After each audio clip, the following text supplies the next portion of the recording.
Amanda Jones, Delivery Facilitation Officer, and myself, Isabel Husney, Delivery Facilitation Coordinator. And we also have James Glover, who is the Delivery Facilitation Lead on the call today, supporting us with the tech. We will start off with an overview of the branding and publicity guidance with Amanda, then move on to the pre-submitted Q&A questions and answers. Then there will be an opportunity for you to ask any questions that you might think of during the event, either in chat or over the mic if you prefer. Please do write any questions in the chat as you think of them, and we'll get back to you. And if we don't manage to get to your question in the event, we will follow up with these after. So don't worry if you don't get an answer straight away. I'll now pass over to Amanda to get us started. Next slide, please, James. Thanks, Isabel. Hi, everyone. Nice to see familiar faces again. So I'm going to be running through our branding and publicity guidance before going into our Q&A. And where to start? Good question. So the best place to start when you have become a contracted project is with our branding and publicity guidance document, which is on our website. If you're ever unsure about anything in that document, you can contact us at the goodgrowth@cornwall.gov.uk inbox, but that is your go-to Bible for everything comms and publicity. This can be found on our support resource page, and please make sure you are using our latest version.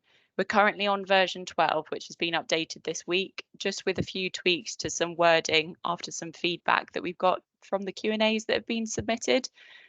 It's quite often asked, how do I know that I've got the latest version? How do I keep track of the versions?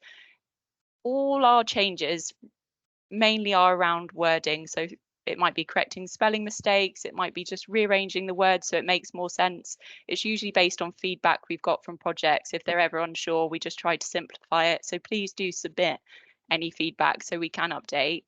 And if there are any major changes, such as the logo change that happened last year, we will email you an update as well as adding it to our news page. If you ever want an earlier version of the branding and guidance document so you can see what has changed, we also have all of these on file, and we're happy to share these with you and just highlight exactly any changes. You might ask, where do I sit with my contract if I was contracted at an earlier version? You do need to follow the latest copies. However, if you have any printed material with the old logos on, we don't expect you to bin these or get rid of them. It's fine to keep those if it's already been produced. We just ask that any new material or things like your website, which are easy to update, do follow the new guidance that comes out. Okay, next slide, please. So logos. There are 5 logos that need to be included prominently and consistently on all your digital and printed materials, and they can be seen on screen now. That's the funded by UK government, the Cornwall Council, the Council of the Isles of Scilly logo, the Powered by Levelling Up logo, and the Good Growth Fund logo. You'll notice the Levelling Up logo, that's the one that was updated last year, and it now has the Powered by wording at the top. So just make sure that that is the version that you're using across any of your digital and printed materials. We send these out in a logo pack when you're contracted, but if for any reason you don't have them, drop us an email and we'll send them over. And if you are producing specialist marketing material and you want things like EPS formats or any alternative branding, background colors or anything like that, if you email us again, we'll make sure that we can get those over to you for your documents. Yeah, and there's also logo placement. So there are some rules set by central government on which order the logos run in. It usually is funded by UK government on the left, but that's all within our branding and guidance document of how to display those. So just make sure that you're using them in the correct orders as well. Next slide, please, James. Digital and printed materials.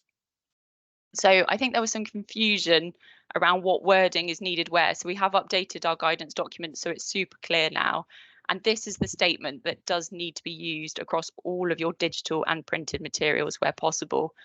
We appreciate that sometimes you might be producing things like branded rubbers or pens or things that can't fit a long statement like this.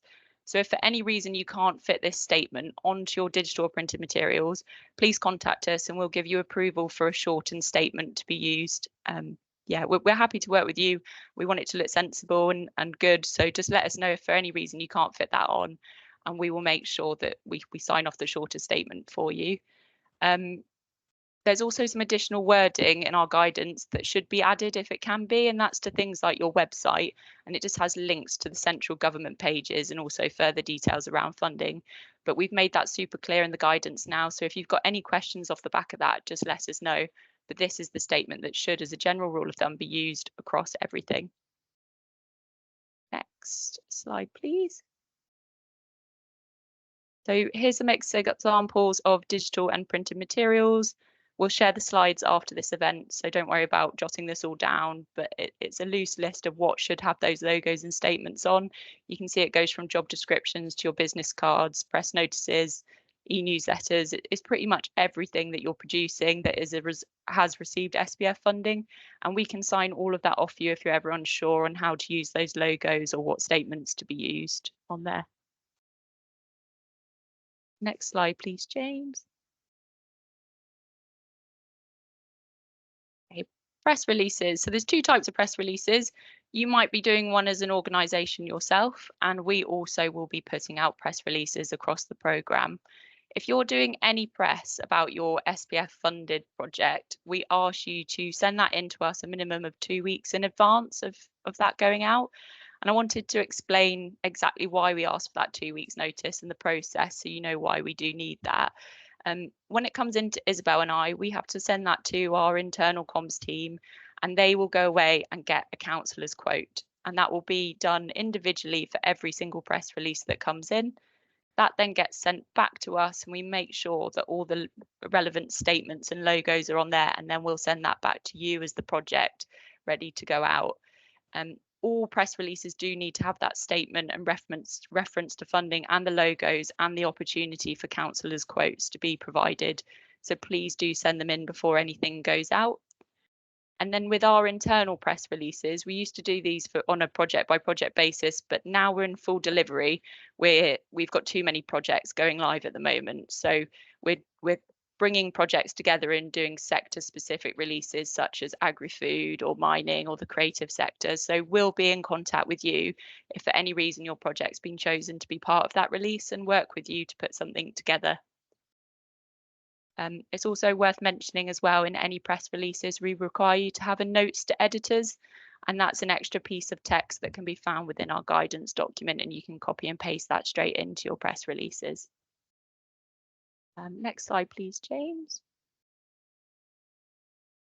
So events and radio are the same, 2 weeks notice in advance, and that's so we can arrange for a counsellor to attend if they would like to, but also if we want to do any press coverage on that event taking place and draw attention to the great work that you're doing. All materials produced for events, including your tickets, your press releases, your stands, everything like that, they count as digital and printed materials, so they do also need to have the logos and the references to funding. As well as informing us at the Good Growth inbox, we also ask that you notify your project lead of any events. They should be working closely with you, and they might like to also attend if possible. If the beneficiary or delivery partner or a subcontractor is also interviewed by the media with the aim of producing a news story to promote the project, reference should also be made to funding. So any interviews by any delivery partners also need to make reference to the funding. And that's all in our guidance now as well. Next slide, please, James. Social media, so things like X, which was formerly Twitter, Facebook, LinkedIn. If you're writing any information about your project that's funded by SPF, we ask that you use the hashtags, and that's so we can reshare and boost promotion of the projects that you're delivering, but also that central government can keep track of the work that's happening within Cornwall and the Isles of Scilly, and also reshare if they would like to. So they're the hashtags on the screen, and they're also within our guidance. If you are tweeting or anything else on social media with an image, that image then needs to have the clear reference to funding and the logos on it, same as any other digital or printed materials. But obviously any just simple wording, then please use the hashtags. Next slide, please, James. Plaques. So there's different rules for capital only projects and then revenue and capital or just revenue only projects. So if you're a capital project, you'll be delivering a building, something construction wise. And with that, we expect once that build is complete and you've submitted your final claim within 3 months to display a plaque in a clear and prominent position on that building. I've made a little mock-up of what a plaque might look like. It would expect to have the project name, when it was launched, that it was funded by the UK government through the UK Shared Prosperity Fund, and then all the logos as well on that plaque. And we will be contacting projects around their final claim, asking for photo submission to come in, evidencing that that plaque has been displayed. And if you're a revenue only project or a revenue capital project, there should be a plaque created at the beginning of your project and displayed throughout the duration. And we would expect that to be in a clear and prominent area. And if you've got capital works going on and you've got any billboards or signage around it whilst that's taking place, we would expect logos to be displayed on those billboards as well. It's worth mentioning that projects do need to fund the plaques themselves, whether this has been accounted for in your project delivery costs and it's something that you're claiming for, or whether you're paying for it at the end of your project, it will be something that the project themselves need to cover. And in some rare circumstances, like some of our skills funding opportunities, we also have delivery partners of project leads. They need to have a plaque or poster. So it's okay for them to have a poster in the area of activity. They'll be revenue only and delivering a service on behalf of the project lead. And that's fine for a plaque or poster. That's all been updated to be super clear in our guidance as well. Next slide, please. Okay, I think we're going into our pre-submitted Q&A with Isabel and I now. Thank you for that, Amanda. Yep, so we're going to go through the questions that were pre-submitted by yourselves before the event. I will be asking the questions and Amanda will answer them. So to start with question 1, I'd like to know how much publicity projects are expected to do throughout the project. Thanks, Isabel. So it's up to the project how much publicity they would like to do. If the project has applied for funding specifically for marketing, it's expected that this is how the money will be allocated.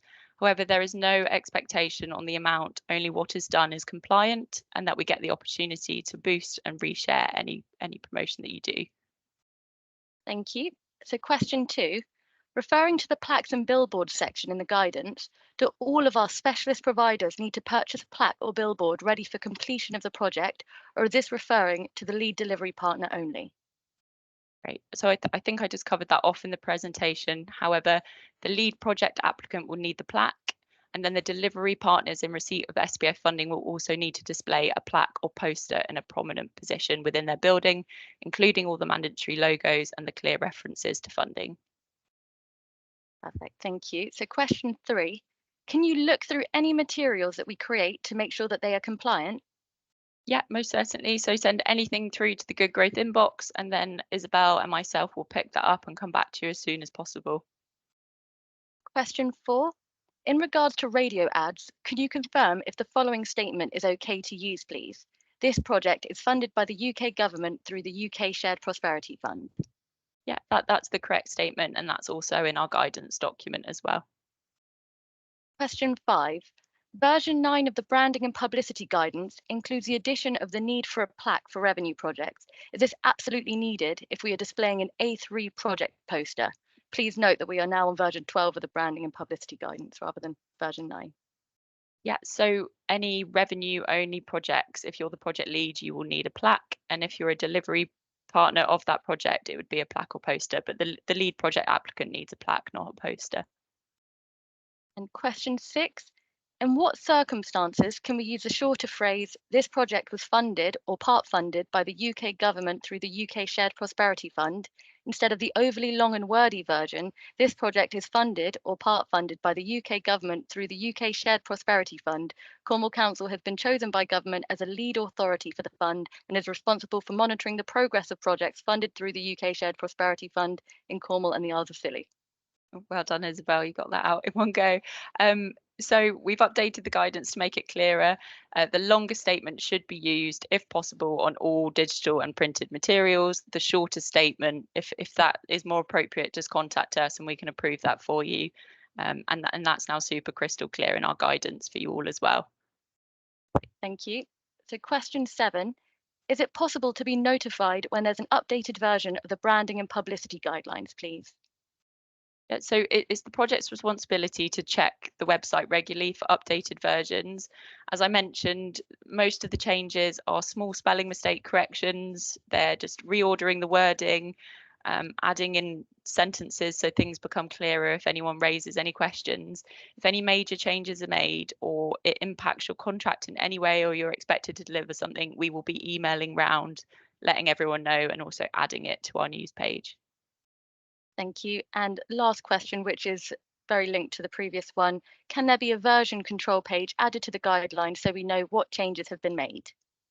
Yeah, so when the guidance is updated, the version number will change and the date in the URL link will also be amended. It's in line with your grant funding agreement conditions that you do familiarise with the latest guidance and also keep track of the website yourselves, as there is lots of different guidance documents on there that do constantly get updated. The guidance is supplementary to the requirements of the grant funding agreement, which outlines contractual obligations, including branding and publicity. Thank you. And that wraps up our pre-submitted questions. If we move on to the next slide, please, James. So we will now move on to the open floor Q&A. So if you have any questions, please type them into the chat like you have been doing, or raise your hand if you prefer to answer over mic and or camera. And we'll start looking at the ones that may have been missed. So Alison's question: if we produce leaflets already and they're currently in use, do we need to change the sentence? The logos are compliant. If you've produced or printed anything already and it's not correct, do not worry. We don't want to encourage binning things and not being sustainable. We just ask that any future documents, you run them past us and we can make sure they're signed off. But yeah, anything that's already printed, and unless you've just completely forgotten the logos or it's not compliant in some way, then that's fine. They can still be used. There's also one from Judith as well, just about wanting your mock-up artwork from the slide. So I think so it can be used. So What was the question? Sorry. the question was, yeah, think of the actual artwork for the plaque that you mocked up. So can we share that? Yes, of course. I can send that through to you. I'll shortly add that to the guidance document if it's useful for everyone as well. Does this apply to the Seal Up programme? We are just delivering revenue through this. Do we need a plaque? The project ends in a month. Yes, so community levelling up does refer to our guidance as best practice. So you do need a plaque in place if you're a revenue only project delivering a community levelling up funded programme. And a similar question for where the project is a production of a feasibility study for a development site, is a plaque or poster essential for this project? And yeah, we would ask for one of those to be available to recognise the work of the UK Shared Prosperity Fund. We missed any others? So there's one from Emma McBurney. When you say funding logos should also be included on images on an Eventbrite invite, if all logos and references to funders are included in the invite, are you still requiring logos to be included on the image for the event?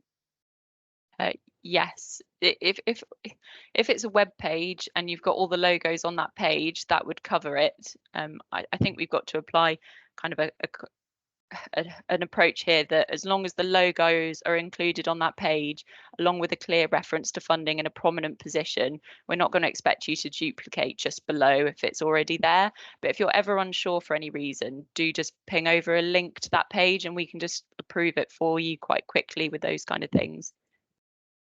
We've got, what is the difference between what constitutes a plaque versus a poster, please? So a plaque would generally say be a hard thing that you would attach to the wall that would be more permanent, where a poster would be a printed off piece of paper that might be laminated. So plaques would be permanent objects that you'd be mounting onto the wall of your building rather than a printed off poster. Does that sound about right, Isabel? Yep. And to follow up, someone has asked to clarify, does a lead partner require a plaque as well as a poster for a revenue project? So again, this is for a revenue project, a plaque would be great if you're the lead partner. Again, because you might not have the facilities, a poster would also be appropriate if a permanent thing is not available to be used in this instance.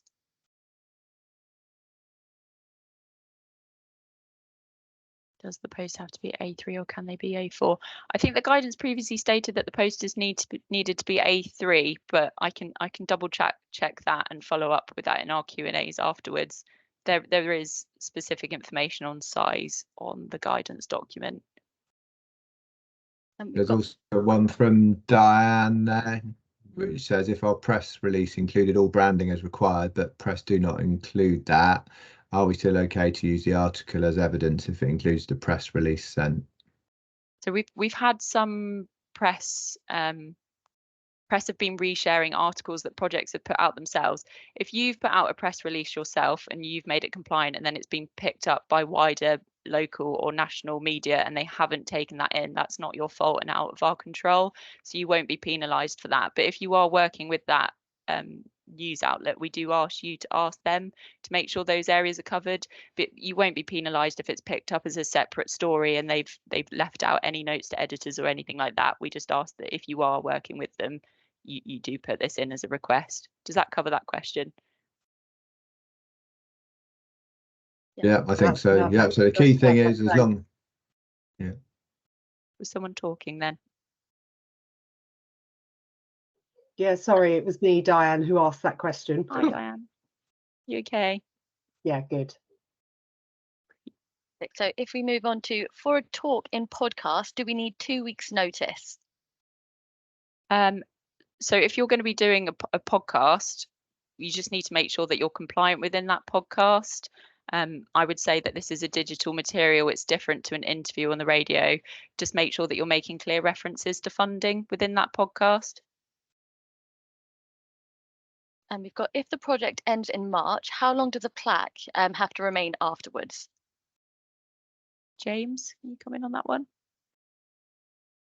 Yeah, so yeah, the plaque will need to remain for as long as your project's kind of subject to audit. So that's kind of 5 to 7 years, depending on the type of project. So yeah, it needs to be up for a while.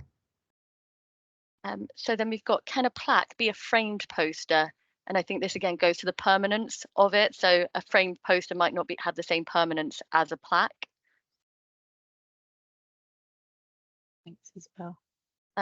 So if we've got, how is the display of the logos impacted by other funders' logos? So I can come in on this one. When the UK government and the Levelling Up Fund is the main funder, so over 50%, you need to have the UK government on the left-hand side of a lineup and our Good Growth and Levelling Up on the right. And then you can have your own logos in the middle alongside the council logos that are also mandatory. If yourself or your partners are the main funder, then your partners' funding logos can go on the right-hand side, and then the Levelling Up and Good Growth would go in the middle instead. Did that answer that one? That's all in the guidance as well, isn't it, Isabel? Yeah. And so just another logo related one. So when I'm saying about 5 logos in order, that's within a lineup in the banner format.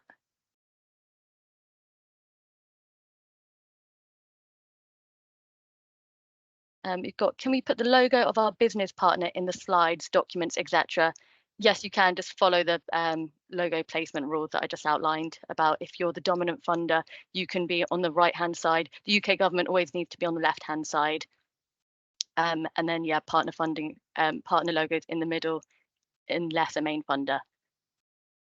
And we've got, yeah. Sorry, go on, Isabel. So what if there are conflicting logo requirements from funders is a question. I would say email us in that case and let us know of these conflicting logo requirements, and then we can work it out with you as a project to just make sure that our internal comms are all happy with how they are displayed. And we missed any questions? Feel free to put your hand up if you've got any questions you want to come in on. If not, we will wrap up then. So that concludes the question and answer section. You can always follow up with us over email. Oh, we've got someone here. There is a question. Yeah, just about to say, yeah, there's a hand raised. Yeah. Yeah. Hello, I'm Hadi. Yeah. Hi. I have a question. Actually, when we put a sign in our email with all of the logos, we are using that email address for all other communications, and we cannot delete it and have it in some related emails. Is it okay for us to use it? Yeah, so your email, if you've got our logos in your email signature, it's because you're relating specifically to communicating specifically on behalf of a project that's funded by SPF. So if you are in a position with a company that hasn't come about as a result of funding, you wouldn't be required to have those logos. But if for some reason your position is part of a funded project, then you will need to have those logos in your email signature. Does that answer your question, Hadi? Yes, exactly. But could it be another logos also be available beside to that or not? For example. Yeah, so the rules that Isabel went over in terms of the positioning of those logos also applies to email signatures, depending on the amount of funding you've had from other people. Thanks. Yeah. Okay, thank you. We've got a question. Are the SPF branding guidelines the same as the CIL branding guidelines? I'm not sure that I know what that's shortened as. Christine, are you able to tell us what CIL is? Yes, it's the Community Infrastructure Fund. Okay. No, they're not. they're different. Okay, that's fine. Thank you. Thank you. And yep, Dawn, we can send the logos, our logo pack out with our follow-up email as well, so you can make sure that you've got the latest guidance, or the latest logos rather. So I think that's everything. You can always follow up with us over email if you have any other questions, and that's at any time. So if we can move to the next slide, please.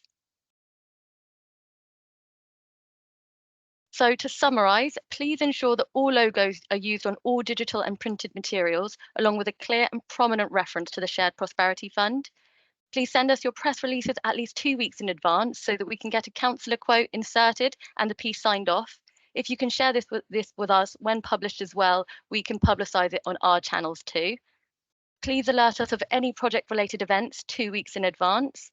And finally, please make sure a plaque is installed no later than 3 months after the completion of a project or during for revenue projects. And now if we move to close the event now with our final slide, please, James. So if you have any other questions, please do email us at goodgrowth@cornwall.gov.uk and we'll get back to you. We will also be sending out a post-event email with all the questions and answers from today, as well as a recording. So keep an eye out for that later in the week, and we'll make sure we've got the logos in there for you as well. We hope that you enjoy the rest of your day, and thank you everyone for coming.